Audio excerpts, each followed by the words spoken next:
Lucas, capítulo 3, verso 16. Lucas, capítulo 3, verso 16.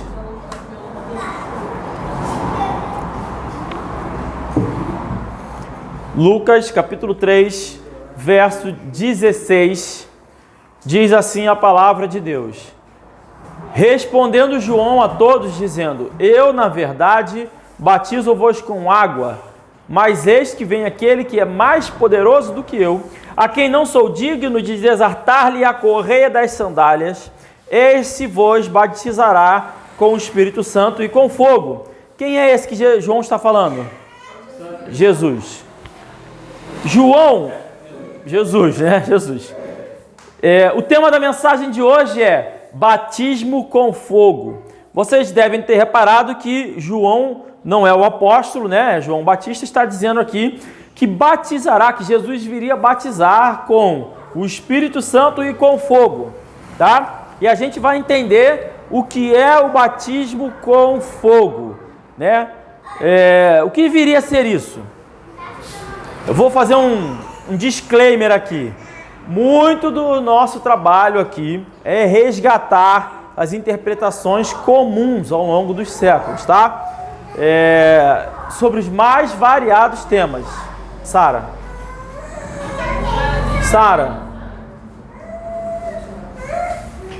Enfim, e se possível eliminar as novidades. Nós não acreditamos em interpretações novas, nem nada disso. Uma das coisas que eu me orgulho muito é de não ter conseguido inventar nada. Tudo eu acho alguém que já falou igual e na maioria das vezes melhor do que eu. Que não tem problema nenhum, tá? Apesar de, enfim, o pessoal se sentir ofendido com isso. Existem dois modelos de igreja que a Bíblia elogia, tá? Existem dois modelos de igreja que a Bíblia elogia. E esses modelos estão diretamente relacionados ao ato de se preservar a sã doutrina, tá? Ser fiel às Escrituras e expor os falsos pastores, os falsos profetas e submeter a palavra de Deus, como os exemplos da igreja de Esmirna e da igreja de Bereia, tá? Os bereanos que investigavam tudo de acordo com a palavra. E é isso que nós vamos tentar fazer hoje também, especialmente nos dias de hoje que nós lutamos contra a internet, tá? As mensagens erradas se espalham, se propagam e se popularizam. É claro, são mensagens enganosas que cuidam da parte de Satanás e por isso elas se espalham. Muito bem. Por que é que João está falando de um batismo com o Espírito Santo e com fogo? O que seria isso? Vamos entender. No verso 15, capítulo 15, verso 5. Estando o povo... Deixa eu pegar minha Bíblia aqui que eu estou lendo das minhas anotações. 15 o quê? Capítulo 15, verso 5. É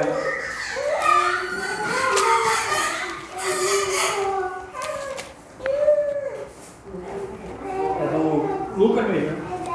Acredito que sim. Peraí.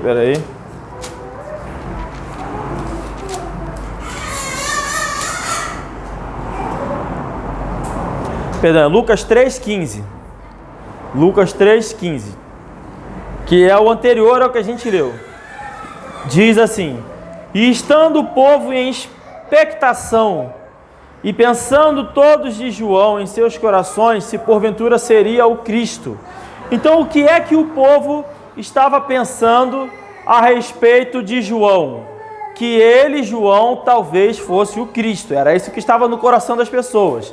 Então, essa resposta que João está dando é uma resposta explicando isso, tá? Havia uma expectativa muito grande naquela época a respeito da chegada do Messias. Todo mundo estava falando, comentando.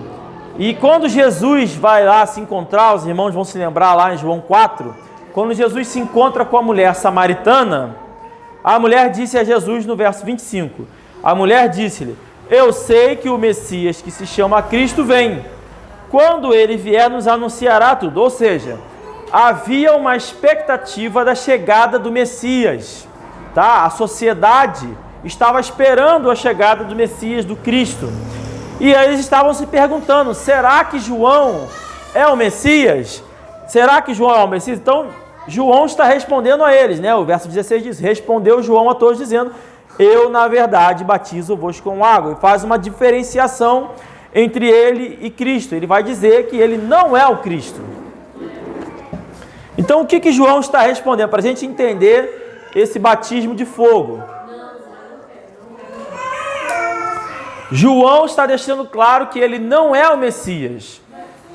E que o Messias era tão maior do que ele mesmo, João, não era digno de amarrar as suas sandálias.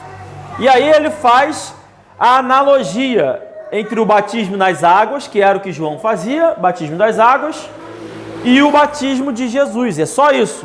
Então o batismo das águas é um simbolismo, uma representação pública que os indivíduos estão arrependidos do seu caminho. Qual era o seu caminho? Mundano. E agora eles se entregam a seguir o caminho do Senhor.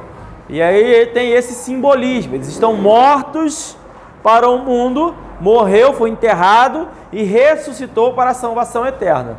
Então o batismo de João Batista, que é o batismo praticado pelas igrejas, é um simbolismo, tá? Nada mais do que isso. No entanto,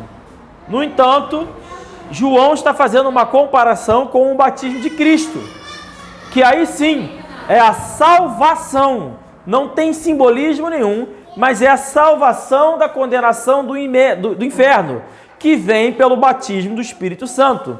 Então o que seria isso? Batismo significa mergulho, tá? A palavra batismo significa imersão completa, mergulho, esse é o significado da palavra. Então, batizar era estar imerso por inteiro, completamente submerso. João está dizendo, olha, eu submeto, né, afundo as pessoas, para não falar errado, afundo as pessoas na água, né? Assim como nós fazemos isso. Jesus submergia as pessoas, então, no Espírito Santo, submerge as pessoas no Espírito Santo e no fogo. Será? Será que ele nos submerge no fogo? Será que é isso que a gente vai entender hoje? Será que todos nós aqui vamos queimar? Como é que é isso? Nós vamos entender isso aqui. Porque Jesus está explicando, olha, João está explicando que Jesus viria e faria esse batismo no Espírito Santo e no fogo. E batismo significa imersão completa. Então Jesus viria imergir a pessoa no fogo e no Espírito Santo. É isso que ele está dizendo. Jesus explicou isso para Nicodemos. João capítulo 3, verso 5, Jesus mesmo vai explicar isso. Jesus respondeu, na verdade, te digo que aquele que não nascer da água e do Espírito não pode entrar no reino de Deus. O que é nascido da carne e o que é nascido o que é nascido da carne é carne e o que é nascido do Espírito é Espírito. Então, quem quer que deseje ser salvo da condenação do inferno, precisa nascer de novo. Necessariamente precisa nascer de novo. Nascer como? De onde? Do Espírito. Precisa nascer do Espírito. Como eu faço para nascer do Espírito Santo? Como eu faço para nascer de novo pelo Espírito Santo? O próprio Jesus, no mesmo texto, explicou para Nicodemos no versículo 17. Diz assim, porque Deus enviou o seu Filho ao mundo, não para que condenasse o mundo, mas para que o mundo fosse salvo por ele. Quem crê nele não é condenado, mas quem não crê já está condenado, porque não crê no nome do unigênito Filho de Deus. Então, como eu faço para nascer de novo? Eu creio. Amém. Como alguém é salvo e nasce de novo? Recebendo a Jesus como seu único suficiente Salvador, crendo e confessando nele. E como alguém recebe a Jesus? Já falei, crendo. Entendido isso, a gente entendeu o que é o batismo no Espírito. A imersão no Espírito é ser salvo. Como é que eu sou batizado no Espírito Santo? Salvo. Eu criei, eu confessei, ou eu preguei para alguém e alguém confessou, orou com a gente ali, recebeu o Espírito Santo, está completamente imerso no Espírito Santo, está salvo. Mas aí tem um outro batismo que João está falando aqui, que é o batismo com fogo. E aí, antes de explicar, eu vou nos textos paralelos, porque esse texto, essa menção que João faz, é feita nos 4 evangelhos. Vamos analisar os 4, porque eu não posso analisar só um. Então, Marcos, capítulo 1, verso 8, diz assim: Eu, em verdade, tenho-vos batizado com água. É a mesma coisa que João está falando. Ele, porém, falando de Jesus, vos batizará com o Espírito Santo. Então aqui, Marcos, no seu testemunho, não menciona o batismo com fogo. Mateus capítulo 3, verso 10, vai dizer: E também agora está posto o machado à raiz das árvores. Toda árvore, pois, que não produz bom fruto, é cortada e lançada no fogo. E eu, na verdade, vos batizo com água para o arrependimento. Então o batismo de João é o simbolismo do arrependimento, do caminho do mundo e aceitando o caminho de Deus. Mas aquele que vem após mim é mais poderoso do que eu, cujas sandálias não sou digno de levar. Ele vos batizará com o Espírito Santo e com fogo. Em sua mão tem a pá, e limpará a sua eira, e recolherá no celeiro o seu trigo, e queimará a palha com fogo que nunca se apagará. Então, não é? Vai para lá, não pode não. Pronto. Sobreviveu. Então vamos lá. É uma ilustração muito rica e Jesus está dizendo aqui, João está dizendo que Jesus vai recolher, vai limpar a eira com a sua pá, vai pegar a palha e vai lançar num fogo que nunca se apaga. Esse é o batismo com fogo, que é no mesmo texto. E a gente vai entender o que é isso. Que Jesus vai batizar com o Espírito Santo e com fogo. Será que ele vai nos lançar num fogo que nunca se apaga? Será que é isso que ele está dizendo? Então é uma ilustração bastante poderosa. E depois eu vou analisar a descrição de João, desse mesmo texto, que é um pouco diferente e vai facilitar. Mas antes, eu vou explicar para os irmãos aqui o que é fogo na Bíblia. Quem sabe? Juízo. Fogo na Bíblia é juízo. Fogo no templo, no tabernáculo, ficava aceso o tempo todo, não é isso? O tempo todo. Hoje não fica mais. Por que não fica mais aceso? Porque a lei é o juízo de Deus. Então, enquanto o povo está debaixo da lei, é pela lei que vem o juízo. Nós estamos no tempo da graça. Não tem mais juízo posto porque estamos no tempo da graça. O juízo foi recebido em Cristo. Ele é o Cordeiro que tira o pecado do mundo. Quando o anjo pecou, não sei se vocês lembram, não sei se vocês lembram, pegou, né, eu ia falar. Não sei se vocês lembram do texto de Isaías, quando o anjo pega lá a brasa e toca na boca de Isaías. Não sei se vocês irmãos estão lembrados dessa história. O que é aquilo ali? No capítulo 6, verso 7, é dito o seguinte: depois que acontece isso, o anjo fala para Isaías: tua iniquidade foi tirada e expiado o teu pecado. Então, pela brasa, por que ele falou isso? Porque Isaías tinha falado coisas erradas. E aí, pela brasa, o anjo foi lá, pegou a brasa, tocou, queimou a boca de Isaías lá e disse para ele, no capítulo 6, verso 7, tua iniquidade foi tirada e expiado o teu pecado. Então, o fogo representa o juízo de Deus, que aos salvos tira-lhes o pecado. Tá bom? O juízo de Deus para nós que somos salvos, tira-nos o pecado. E para quem não é salvo? Condena.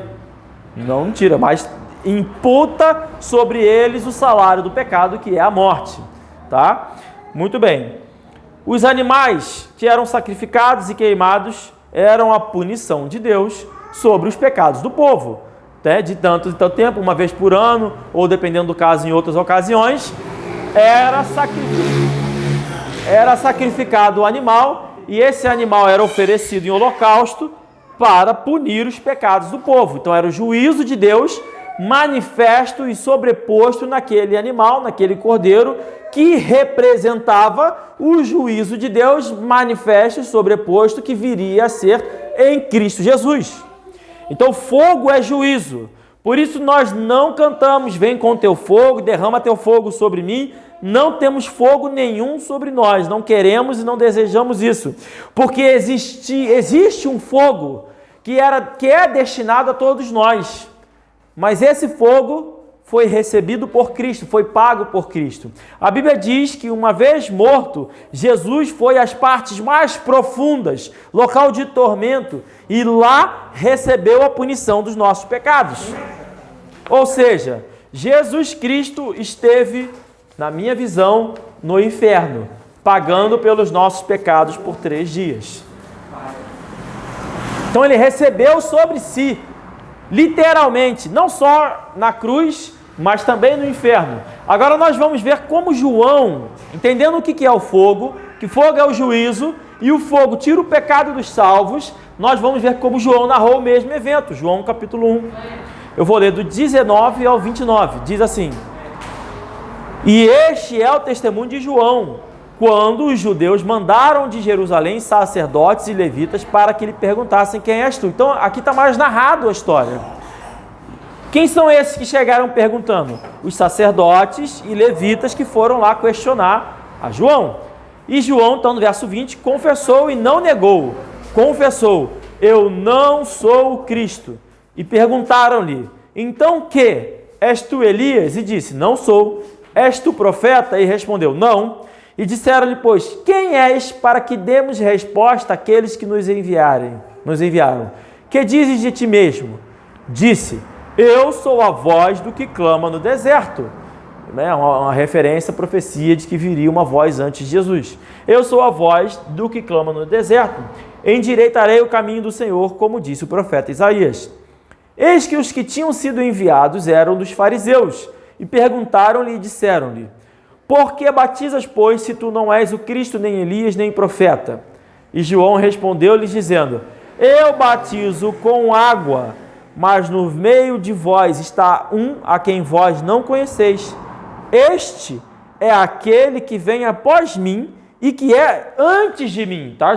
Esse é Deus, né? Que é antes de mim e após mim. Que é antes de mim. Do qual não sou digno de desatar-lhe a correia da sandália.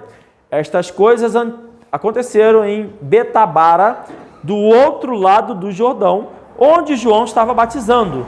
No dia seguinte, João viu a Jesus que vinha para ele e disse, eis o Cordeiro que tira o pecado do mundo.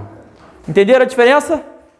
Ao invés de anunciar, olha, eu batizo com água, e vai vir alguém que vai batizar com o Espírito e com fogo, ele já disse, eis o Cordeiro que tira o pecado do mundo. Então esse batismo com o Espírito e com fogo tira o pecado do mundo. João não tratou de batismo e nem de batismo com fogo. Ele disse apenas que batiza com água e que eles não conheciam a ele. E concluiu que existia o Cordeiro que tiraria o pecado do mundo, que era o próprio Jesus. Como nós já entendemos e compreendemos, fogo é juízo, condenação dos pecados. E nós entendemos por que João trocou fogo e espírito, João aqui no caso o apóstolo, né, na sua narrativa, trocou fogo e espírito para dizer tira o pecado do mundo. Porque o fogo é a punição. Jesus vai batizar, vai submergir, vai nos mergulhar de forma completa no Espírito e no fogo. Então, como nós entendemos esse texto? O texto diz que Jesus iria vos batizar com o Espírito Santo e com fogo. E é dito, vos batizará. Quando diz vos batizará, está se referindo ao povo de Deus, aqueles que estavam ali sendo batizados pela água, ou seja, a nós. Jesus Cristo nos batizará, já nos batizou com o Espírito, e aí nós vamos entender se nos batizou com fogo ou nos batizará com fogo, enfim. Porque tem uma questão aqui. Eu disse que o fogo tira o pecado, não é isso? Que Jesus Cristo é aquele que tira o pecado. Pergunta aos irmãos, eu continuo pecando? Eu sou salvo. Eu continuo pecando? Sim. Então ainda tem pecado em mim. Beleza. Na Bíblia, fogo é como Deus elimina o pecado. Fogo é a punição de Deus. Vos diz respeito a nós. E pergunto, então Deus vai submeter os salvos ao fogo? O que vocês acham? Não. Vamos ver. Hoje no Brasil,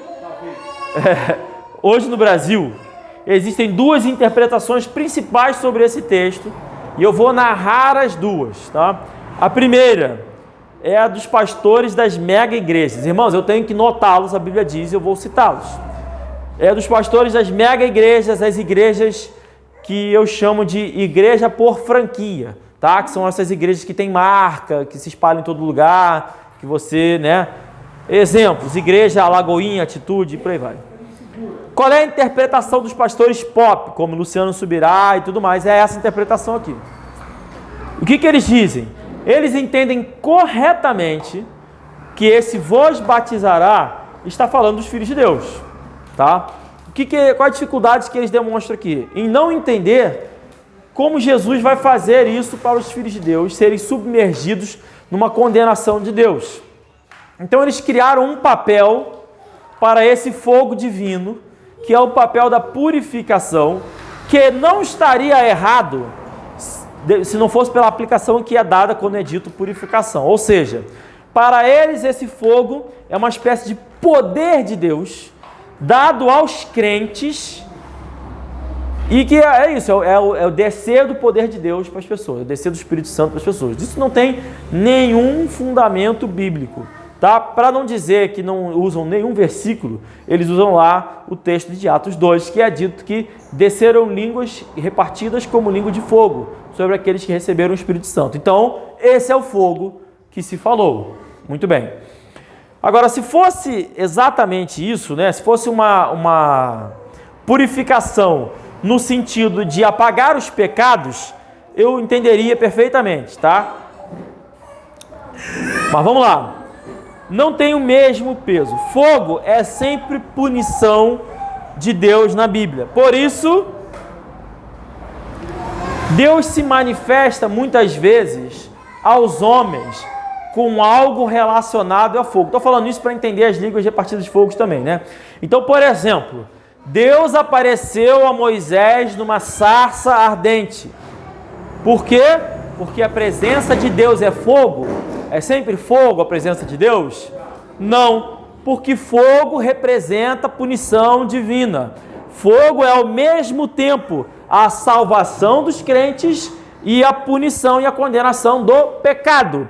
Então o povo, quando Moisés viu a sarça ardente, ele não estava vendo a manifestação do poder de Deus ali, tá? Ele estava vendo o fogo, um simbolismo. Por quê? Porque o povo foi liberto do Egito, mas o povo do Egito foi condenado, porque o fogo representa ao mesmo tempo a salvação dos crentes e a condenação do pecado. Em Sodoma e Gomorra, Deus trouxe fogo que puniu a cidade, mas salvou a Ló e as suas filhas. Por quê? Por que foi o fogo? Porque o fogo representa a salvação daqueles que são salvos e a punição do pecado. Então, consumiu Sodoma e Gomorra e salvou Ló pelo fogo. Então, essa interpretação está errada, porque língua de fogo não tem qualquer relação em falar embolados sem sentido. Jesus disse que viria trazer fogo ao mundo. Ele falou isso. É a salvação e a condenação juntas, caminhando lado a lado. Quando Jesus foi batizado, o Espírito Santo desceu sobre ele, em formato de quê? De pomba.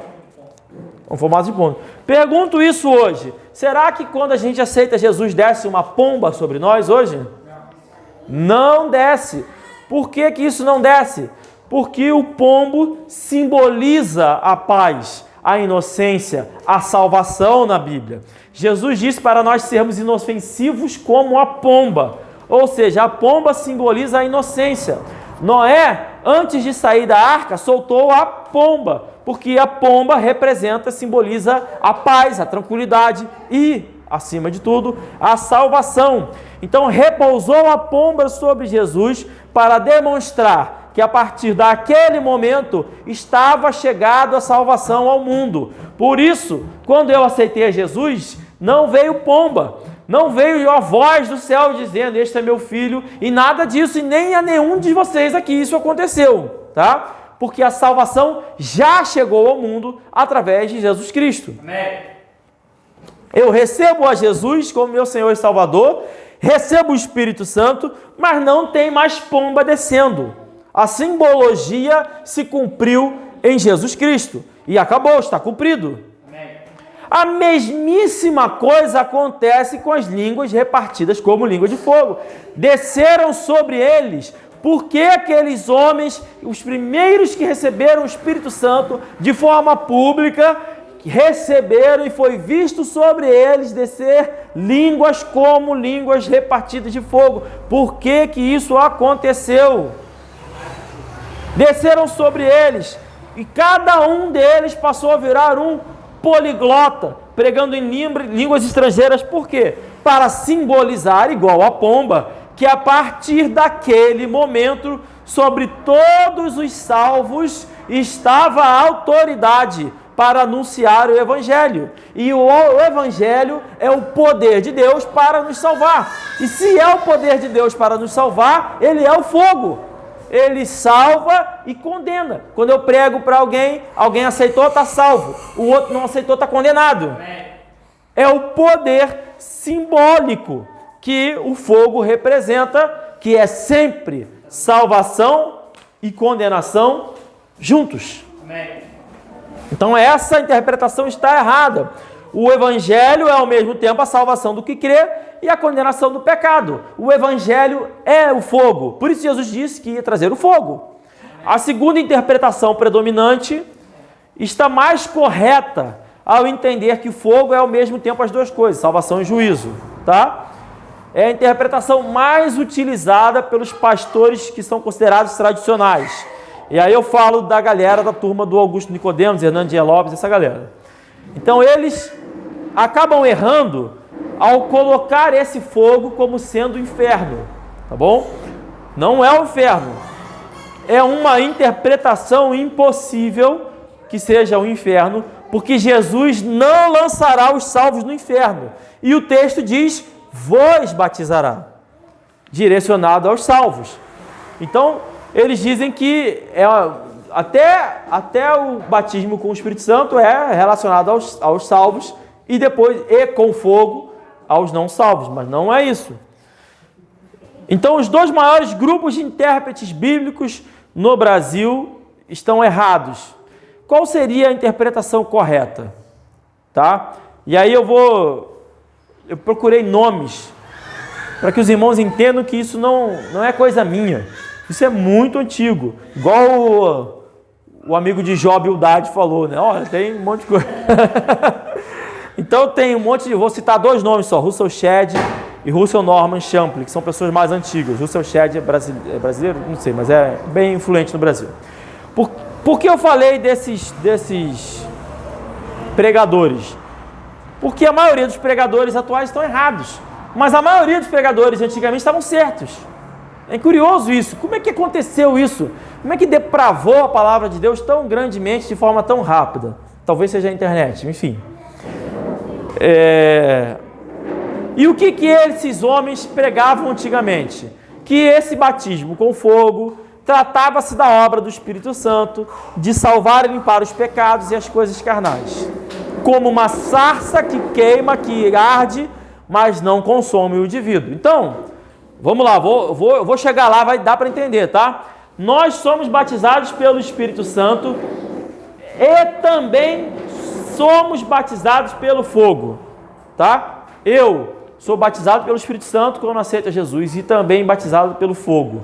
E vocês também. Como? 1 Coríntios capítulo 3, verso 9.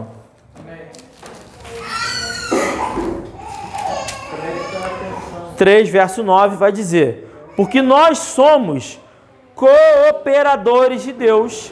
Vós sois lavoura de Deus e edifício de Deus. Irmãos, nós somos o que então, de acordo com esse texto?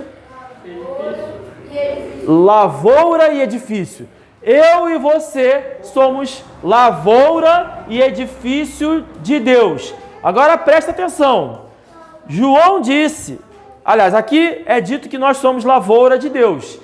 E lá João disse, fez a analogia de que Jesus usaria a pá para limpar a eira, separar o trigo e a palha. Lembra dessa analogia?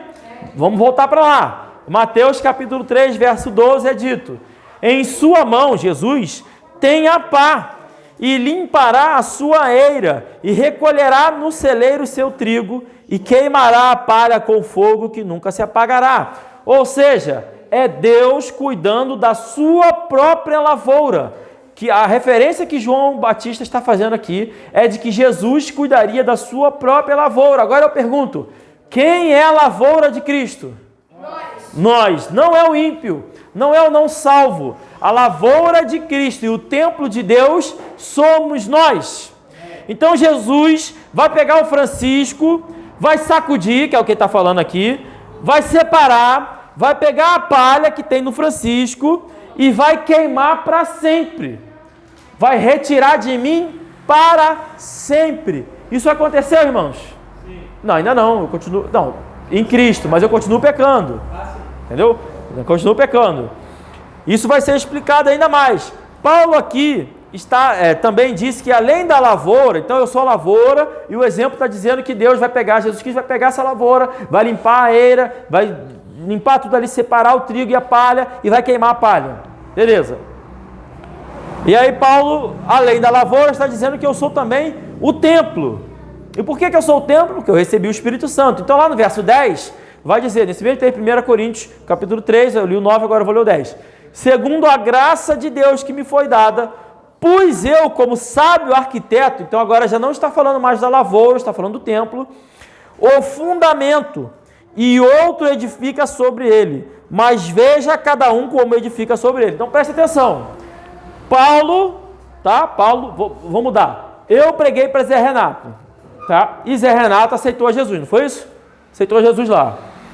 Então, por essa analogia aqui, quem foi o arquiteto que lançou o fundamento? Eu. E qual é o fundamento? Jesus Cristo. Então, cheguei, botei lá o fundamento lá dentro de Zé Renato lá. Tá aqui, fundamento. Aí Paulo está dizendo aqui, veja cada um como edifica sobre ele. A partir disso, quem é que edifica o fundamento no templo que é Zé Renato? O próprio Zé Renato. Entendeu isso? Eu coloco o fundamento, porque eu trouxe o fundamento, e o fundamento é Cristo. Então eu trouxe o fundamento, eu tenho aqui Jesus Cristo. Você quer Jesus Cristo? Quero. Aí, entrou dentro. Amém. Entrou. Agora, a partir desse momento que Jesus Cristo, o fundamento está sobre ele, alguém vai edificar. Quem? O próprio Zé Renato. Tá? E aí, por isso que o Paulo fala, mas veja cada um como edifica sobre ele. Ou seja, Zé, agora veja lá como é que você vai edificar esse seu templo. Vigia como é que você vai edificar o seu templo. Ou seja, Zé Renato está salvo. Ele já tem lá o fundamento que é Cristo. Mas ele vai construir o templo dele do jeito que ele quiser. Cada um de nós aqui trabalha e trabalhará no seu próprio templo. Eu não trabalho no templo de vocês, vocês não trabalham no meu templo, cada um trabalha no seu próprio templo. Você vai colocar o adorno que você quiser, o enfeite que você quiser, vai mexer do jeito que você quiser. A única coisa que você não pode mexer é o fundamento que é Jesus Cristo. Amém. Por quê? Verso 11. Porque ninguém pode pôr outro fundamento além do que já está posto, qual é Jesus Cristo. Então, tirando o fundamento, você pode fazer o que você quiser. Você está salvo. Zé Renato, está salvo? Já era, acabou. Não pode tirar mais esse fundamento. Agora você é templo de Deus e lavoura de Cristo. Como vai ser o templo que você vai construir sobre você mesmo? Você decide. Eu quero ter um templo muito simples, uma oca de índio. assim será. Faz o seu templo muito simples. Se você quiser morar ali, vai morar ali, tá tudo certo. Não, eu quero fazer um edifício monumental. Eu quero pintar, eu quero colocar enfeite, eu quero fazer um castelo sobre esse fundamento. Faça isso. Quer ver um exemplo? Verso 12. E se alguém sobre esse fundamento que é Cristo, formar um edifício de quê? De ouro, de prata, pedras preciosas, madeira, feno e palha. Então, Zé Renato tem total liberdade de pegar o seu templo e adornar com ouro, botar lá pedras preciosas, madeira, feno, palha, a palha que foi usada lá, né, no trigo, só para os irmãos já irem pensando nisso. Então, é o templo, cada um edifica sobre si mesmo. Então, Zé Renato resolveu fazer um templo bonitão lá, tal, cheio de negócios, sei que, com rede, com túnel, cada um faz o templo que quiser e que sonhou, tá? O que é que são essas coisas, esses adornos que a gente coloca sobre esse fundamento que é Cristo, nessa terra? O que é isso? Verso 13. A obra de cada um se manifestará. Então, como é que você edifica seu templo? Com as suas obras. O que é o seu adorno? São as suas obras. E o que acontecerá com estas obras depois que Zé Renato morrer? Aí vai dizer, na verdade, o dia a declarará, porque pelo fogo... Opa, espera aí. Tudo bem? Pelo fogo será descoberta. O fogo provará qual seja a obra de cada um. Então, Zé Renato pegou o seu templo, o seu fundamento, começou a construir o seu templo. Aqui eu vou botar palha, aqui eu vou botar papel, eu vou pintar, eu vou botar uma pedra preciosa aqui, e ficou aquele templo bonitão lá dele lá. Aí o que Jesus está falando?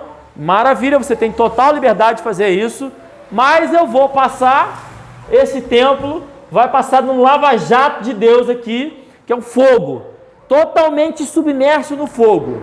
E aí está dizendo aqui, ó, o fogo provará qual seja a obra de cada um. Vamos entender como ele vai fazer isso.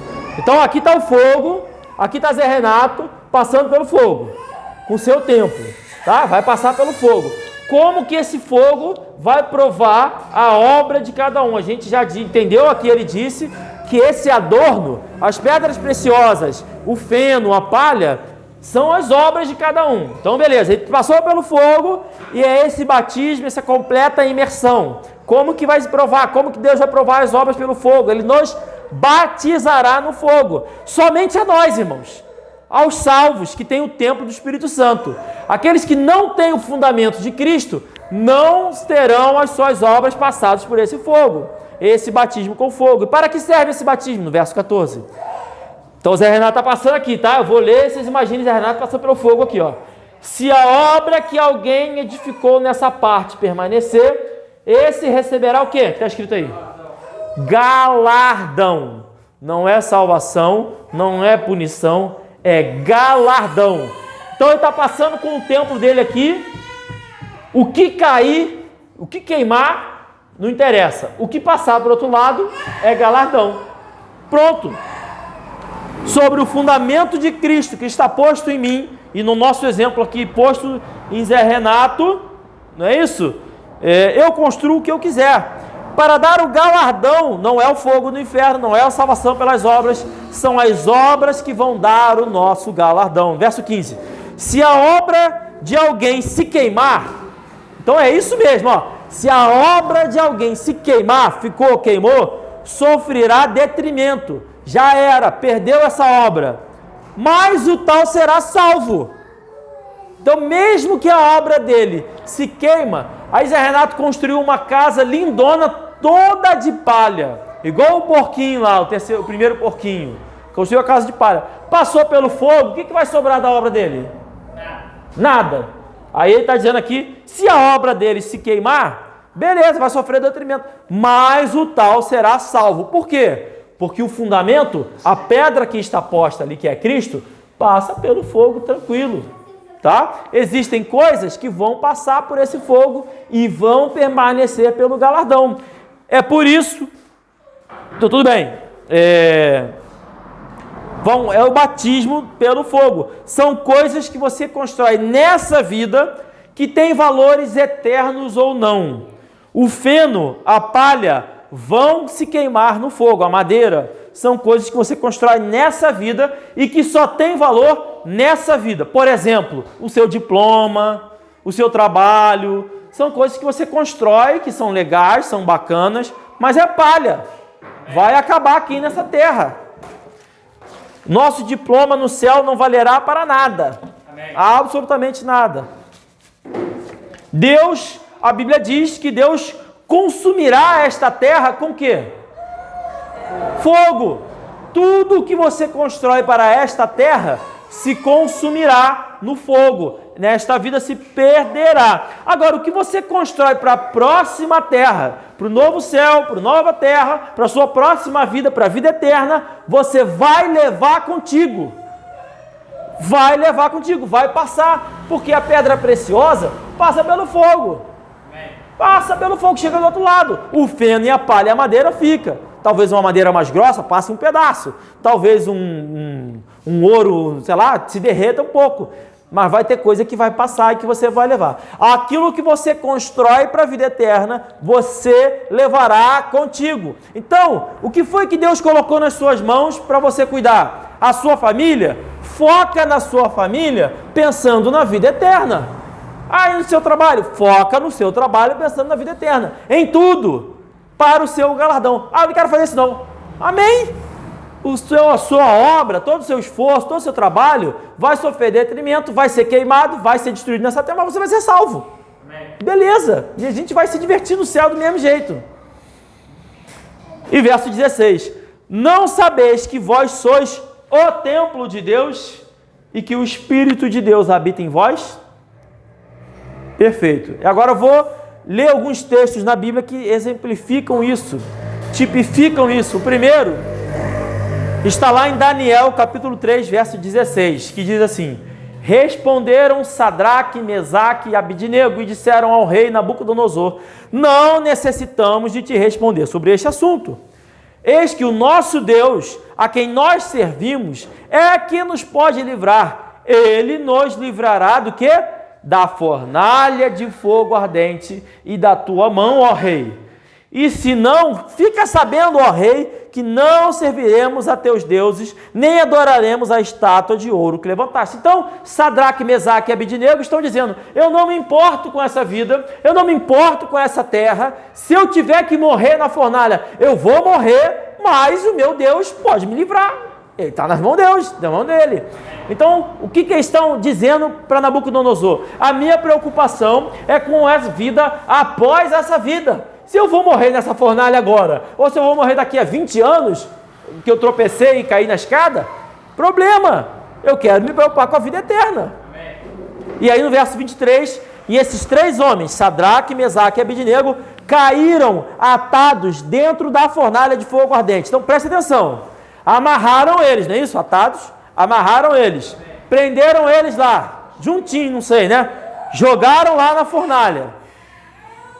Então o rei Nabucodonosor se espantou e se levantou depressa.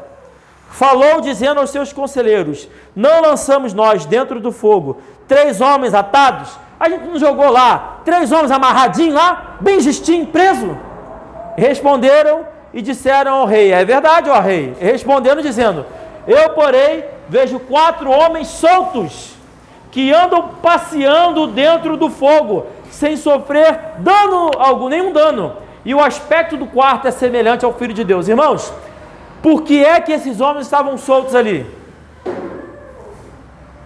O fogo queimou o que estava amarrado, mas eles não sofreram nenhum dano. Então lançou lá amarrado, é a representação dessa nossa vida nessa terra aqui. É amarrada, é difícil, é trabalhosa, é litigiosa, conflituosa, joga na fornalha.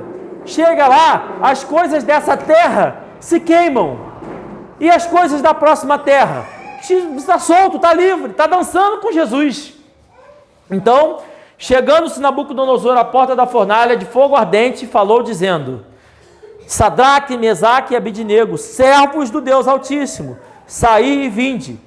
Então Sadraque, Mesaque e Abednego saíram do meio do fogo.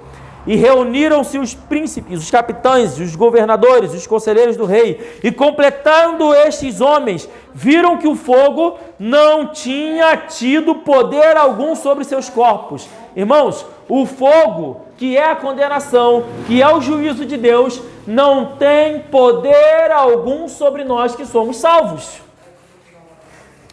Nenhum só cabelo da sua cabeça se tinha queimado, nem as suas capas se mudaram, nem cheiro de fogo tinha passado sobre eles.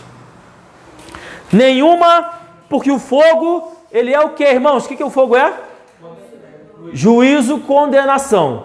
Condenação, punição dos pecados. E aí eles disseram aqui o que? Viram que o fogo não tinha tido poder algum sobre os seus corpos. Por que isso? Porque a Bíblia diz que nenhuma condenação há para os que estão em Cristo Jesus. Nenhuma condenação há para os que estão em Cristo Jesus, que não andam segundo a carne, mas segundo o Espírito. Está lá em Romanos capítulo 8, verso 1. Então o fogo, que é juízo de Deus, e Deus julgará as nossas obras para o nosso galardão, porque Ele é justo. Eles entraram no fogo, não se queimaram, porque nenhuma condenação há para os que estão em Cristo Jesus.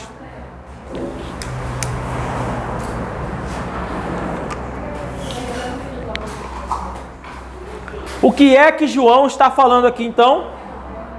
João está anunciando aquilo que todos já sabiam, que Jesus viria como fornalha e que hoje em dia os homens não conseguem mais entender isso, pois estão cegos pela própria soberba.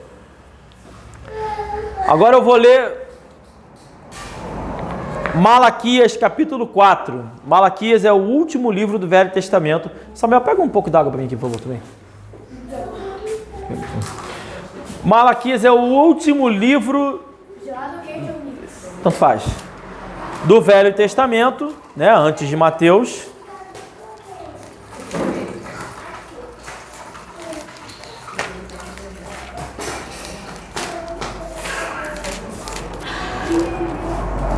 Os irmãos abriram aí?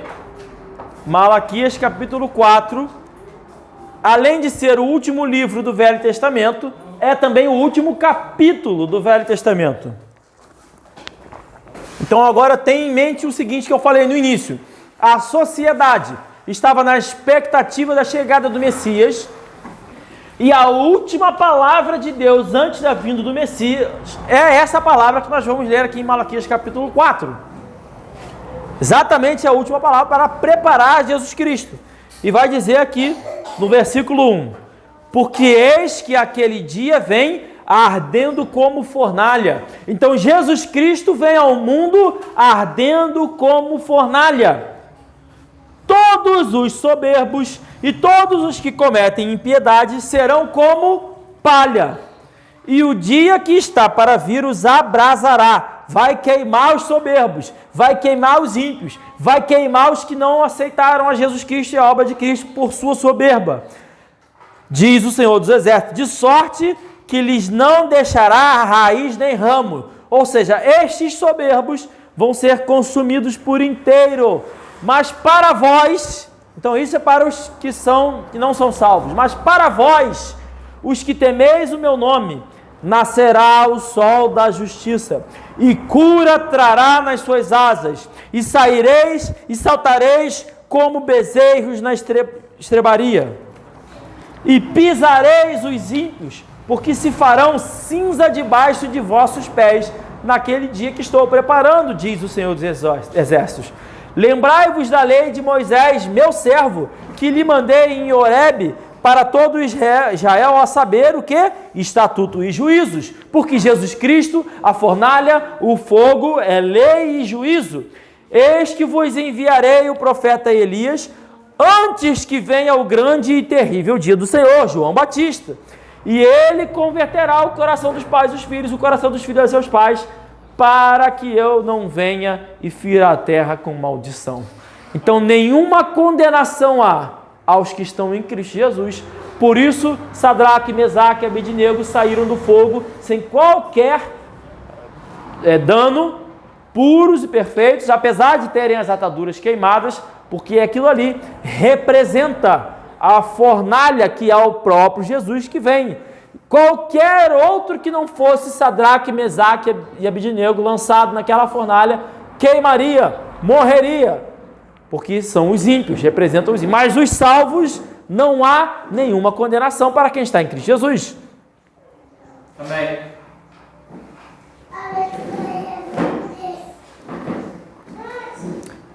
Enfim, todos nós aqui entendemos isso, não é isso? Eu ia perguntar se alguém aqui gostaria de sair de lá, dessa fornalha, sem sofrer nenhum dano. Mas eu tenho certeza de que nós aqui, assim, passaremos por ela. Amém? Amém? Houve um momento,